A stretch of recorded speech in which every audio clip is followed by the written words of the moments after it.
From the Daily Catch, this is The Catch-Up, and I'm Emily Sachar. This summer, Bard College will prove more than ever that the Hudson Valley can rival just about anywhere for ambitious arts programming. In just a few short weeks, the campus will welcome Saturday Night Live comedian James Austin Johnson, celebrated modern dance pioneer Lucinda Childs, and a daring new operatic adaptation of Tennessee Williams' Suddenly Last Summer. 3 productions that will draw audiences from across the region and showcase the range of artistic vision from Bard for Bard SummerScape. Joining me today is the Daily Catch's new arts and entertainment reporter, Matt Moment, who has written stories about several of these performances and is going to be covering so much more. He's here to preview what's ahead and tell us what more he'll be following. It's the week of June 15th. Matt, welcome to the Catch-Up. Thanks for having me, Emily. It's great to be here. Yeah, so I want you to first tell our audience a little bit about yourself. How did you come to the Daily Catch? Yeah, so I grew up in the Hudson Valley in Monroe, and I've been living in Kingston for about the last 3 years. And I've been regularly covering things happening in the Hudson Valley since I graduated from college in 2021. And around 2023, I started to have a focus on arts and culture and was freelancing. And I, became interested in what the Daily Catch was doing. And when I saw that you were searching for an arts and entertainment reporter, it was just, it was a no-brainer. And I'm so pleased to be here. Kismet. Kismet, absolutely kismet. Yes. To make an operatic metaphor. That's great. So Tell us a little more about what are some of your ambitions? What are some things that you're especially interested in? What are some things that you hope to be covering for us? Yeah. So, the Daily Catch already had, before I came, some really great arts reporting, whether that's in the theater, visual art, music. And I really wanted to develop the art section as a place that people can go and expect really strong art writing about our area. There's so much happening, whether it's at the big institutions like Bard, we're going to talk about that later, preview the summer season, or the smaller arts institutions in our community. There's just so much going on, and it really deserves concentrated coverage. So I want to continue to highlight things like the Bard SummerScape, which we're going to be talking about with their really robust programming in dance and music, and also, find out what's happening in the community, what projects people are in the community are taking on that they're excited about across all art forms, whether it's dance or visual art, music. So. Yeah, I know we're going to be talking today primarily about theater and sort of dramatic arts, but you're also interested in visual art. So tell us a little bit about where that comes from for you. Yeah, so I've always had a real interest in visual arts. My friends have always been visual artists. It's just, it's something that I've always been drawn to, even though I haven't always been a visual artist myself. I make photography, but my interest in visual art is a lot more broad than that. I've written a lot about painting. My grandfather was a painter. I grew up around paintings by him and grew up around paintings in the house that were by other artists. So it's always been around me. It's been something that I've always found really stimulating and kind of mysterious, especially with painting, because I'm a dreadful painter anytime that I've attempted to dabble. So I think that my curiosity about visual art, and particularly about painting, comes from my own curiosity of just how it's done. And that's really kind of, I think, where my curiosity comes at large. I've worked in the theater. I've worked as a musician. I grew up playing the violin and have done some gigs as a pit musician for musicals. So I feel like I've had small experiences in a lot of different areas of the arts. And so I have enough of that experience to kind of speak the language, and also to know how difficult it is to really do it at the level that a lot of people who are coming to Bard or are coming to other arts centers in our community are bringing to the table. That's fantastic. I was going to ask you to talk a little bit about your violin playing. I'm glad you mentioned that. I have to say, when I was looking for an arts writer and I heard that about you, I was like, this is definitely something that will be fun for the Daily Catch. We're going to get you to play for us, and maybe we'll end up having you play for the community at some point. Oh, that would be at another time. Practicing. Yeah, exactly. Let's jump into the discussion about Bard. For sure. So I think of Bard as having year-round arts programming, Matt, but correct? Mm-hmm. Yeah. That's true. But tell us, what is it about SummerScape? What it actually is SummerScape, and why is Yeah. this such an important moment each summer in our community? Yeah, well, Summerscape is an arts festival that Bard hosts every year. They bring some of the most exciting people working in contemporary dance and theater and opera and music. And what's cool about it is they have these major productions at the Fisher Center, and they also have programming at the Spiegeltent, which is a little bit more casual. It's kind of a cabaret style environment. They bring musicians, comedians, cabaret artists, drag artists, and they usually just perform for 1 or 2 nights. So they have this great variety. They have a production like we're going to talk about later, Suddenly Last Summer, this opera adaptation that's going to run for several weeks. And then they also have a comedian coming for just one night that people might recognize. It's a one-night affair. So they're really bringing a great variety of talent to our area, and it's exciting. I think people probably come from far and wide to experience something that we have right in our backyard, you know. Yeah, that's awesome. So let's jump in and talk about some of that early programming for Yeah. SummerScape. Tell us about James Austin Johnson. Who Yeah. is he? I'm not sure I didn't actually embarrassingly know who he is, but I know what he does. Right, right. He's one of those comedians, one of those actors. I feel like there are so many who you don't know the name, but when you see his face, you're like, oh, that guy. You know, he's a comedian. He's originally from Nashville. And until recently, I really only knew him as the guy who impersonates Trump during the cold open of Saturday Night Live. I think probably that's where a lot of people know him from. But recently, I read Maggie's profile of him, our freelance contributor, Maggie. And I got a fuller picture of who he is and what he's going to do at the Spiegel tent. Yeah. So can you tell us a little bit about that? What is he going to be doing and who is he a little more? Yeah, so he's going to be performing, like I said, just a one night affair set, and he's going to do bits on his family. I think in particular his mother. He's going to speak on Southern evangelical culture. He's going to speak on music and maybe even do a little bit of political commentary. I read. We'll have to see. We'll have to see what that looks like, especially with him. What he's famous for. It'll be interesting to see what he does.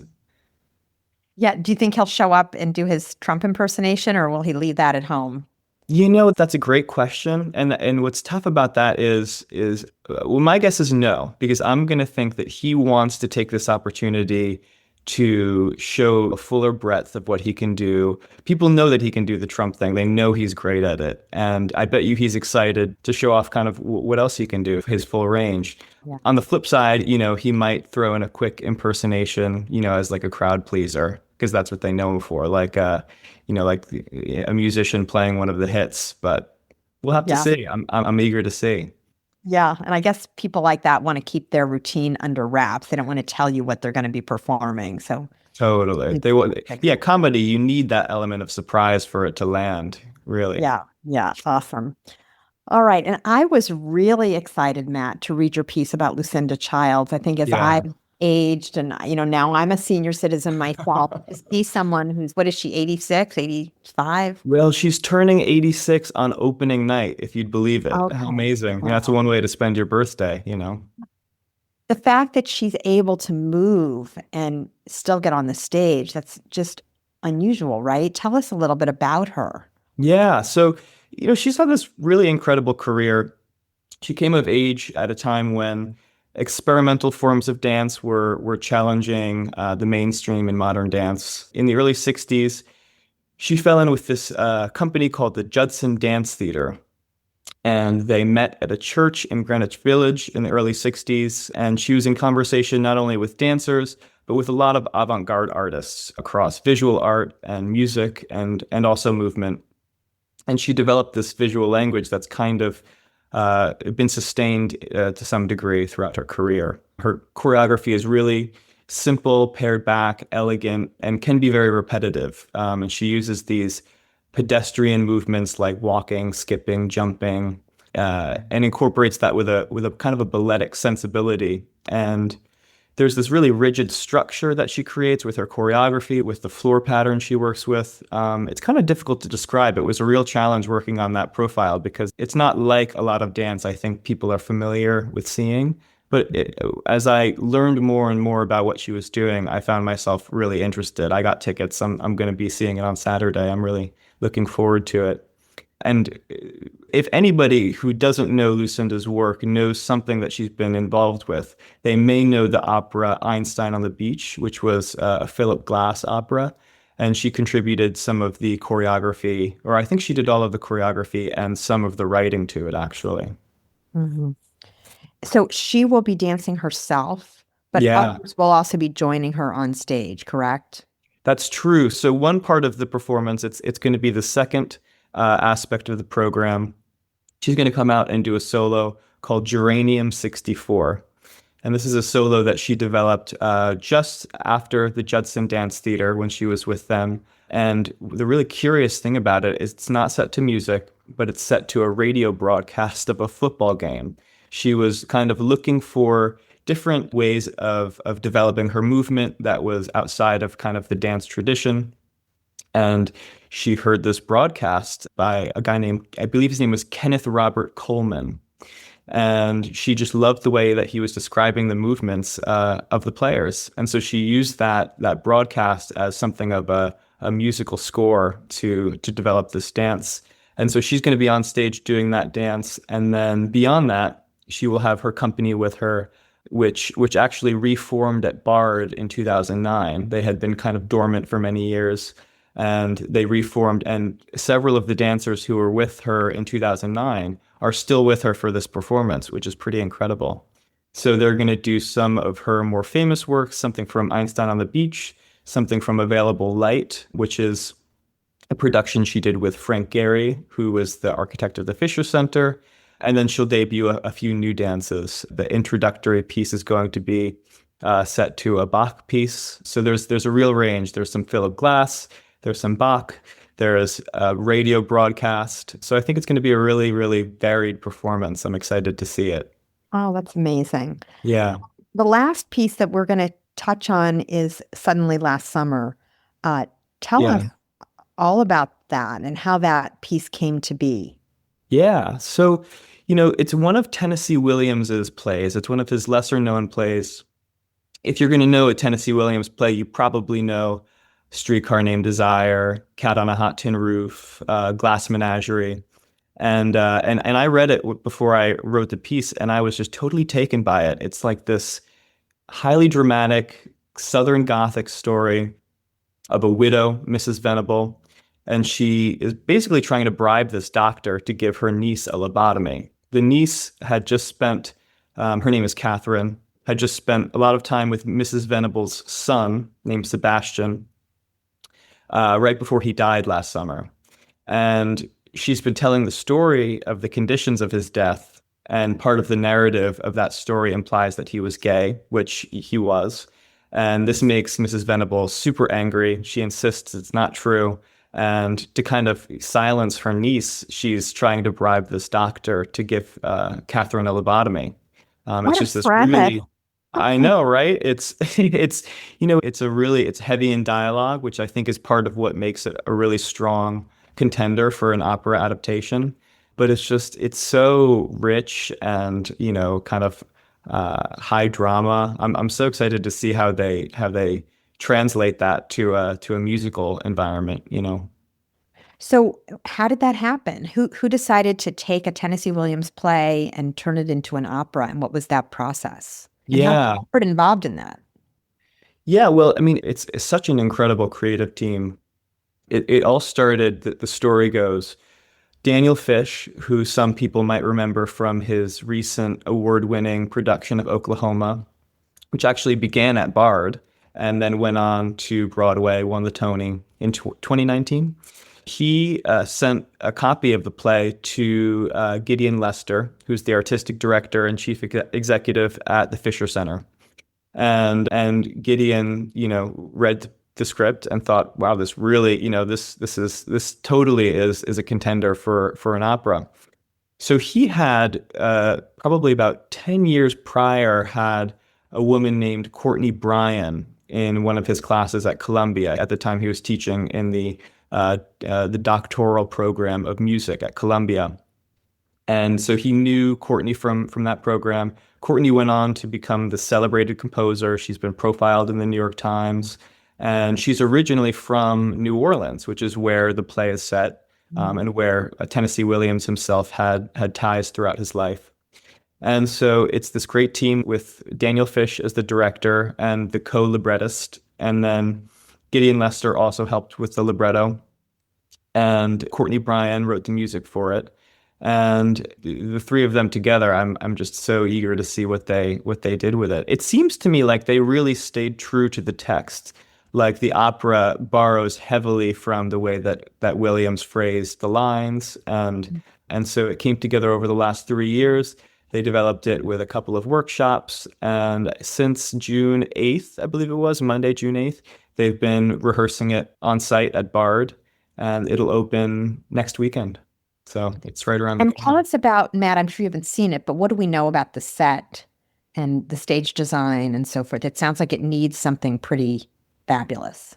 Yeah, well, I'm not 100% sure, but the set that is described by Williams at the beginning of the play is this really incredible, fantastical set that combines the mansion that Mrs. Venable lives at, this mansion in the Garden District, which when I was speaking with Courtney Bryan, she said, I grew up in New Orleans and the Garden District is kind of synonymous with old money. And so there's this really opulent mansion that Williams describes, and Sebastian's garden that kind of blends in with the interior. And Sebastian's garden has all these tropical plants and has Venus flytraps, and so that's the directive that Williams gives. I don't know if they're going to bring something that involved to the stage of Bard. We'll have to see. I'm really eager to see, because if they don't, there's going to have to be some other way of creating that really humid, dynamic setting that's described in the play. Wow. And Matt, is there anything that our listeners should know about the actors, or I should say the singers, for this event? Yeah, well, the lead, what I would call the lead role of Catherine, the niece who is kind of trying to share the truth about what happened around Sebastian's death, played by a woman named Michaela Bennett. She's a singer. She moves between opera and musical theater and concert repertoire. And she's actually worked with Daniel Fish before. She told me that Daniel Fish gave her first job out of college. And I've listened to some of the recordings of her singing, and she has just this incredible voice that's so versatile, that's so appropriate for Courtney Bryan's composition, which kind of blends genres, blends sensibilities of jazz and classical and the American songbook. And so Catherine is singing, whereas Mrs. Venable is actually her part is spoken. So the rest of the characters on stage, their parts are spoken as well. The idea behind that, they told me, is that, Catherine is kind of the truth sayer of the piece, and the way that they represent the truth in this piece and the psychological state as well that Catherine has kind of been pushed into is by expressing it through music. Whereas the other characters, who all kind of have ulterior motives of their own, there's Mrs. Venable, who has the great ulterior motive that's coming up against Catherine's truth. But all the other characters that are involved, from Catherine's mother, Catherine's brother, the doctor, they all have something to gain in silencing Catherine, in kind of acquiescing to what Mrs. Venable wants. And so there's that really interesting dynamic where they're formally representing that by having some of the characters be spoken and have Catherine, performed by this incredible vocalist, be represented through music.